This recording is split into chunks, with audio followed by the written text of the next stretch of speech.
श्रीकृष्णपरब्रह्मणे नमः। श्रीमद्भगवद्गीता अथ द्वितीयोऽध्यायः। सांख्ययोगः। संजय उवाच तं तथा कृपयाविष्टम् अश्रुपूर्णाकुलेक्षणं विषीदन्तमिदं वाक्यम् ఉవాచ మధుసూదనః.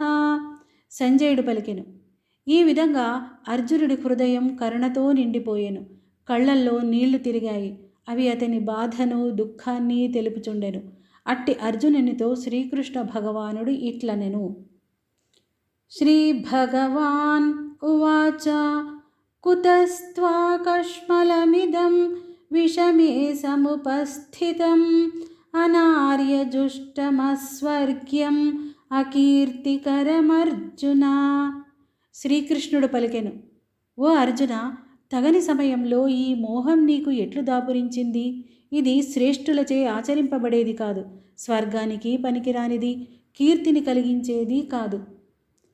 క్లైభ్యం ఆస్మగమః పార్థ నైతత్వయ్యుపపద్యతే క్షుద్రం హృదయ దౌర్బల్యం త్యక్తోత్తిష్ఠ పరంతప.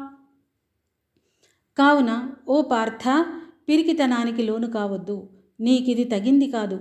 నువ్వు శత్రువులను పీడించేవాడివి కదా. నీచమైన ఈ హృదయ దౌర్బల్యాన్ని వదిలిపెట్టి యుద్ధానికి నడుం బిగించు.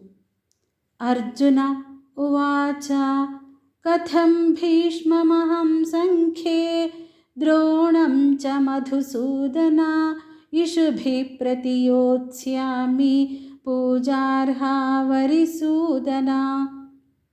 అర్జునుడు పలికెను, ఓ మధుసూదన, పూజ్యులైన భీష్మ పితామహుని ద్రోణాచార్యులను యుద్ధంలో ఎదిరించి బాణాలతో ఎట్లు పోరాడగలను?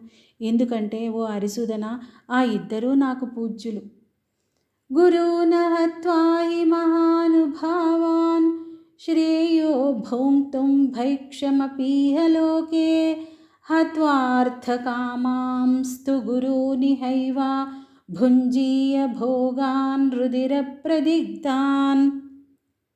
గురువులు మహానుభావులు వాళ్లను చంపి నెత్తురుకూడు తిని బ్రతకడం కన్నా వాళ్లను చంపడం మానేసి ఈ లోకంలో భిక్షమెత్తుకొని జీవించడం మంచిది కదా.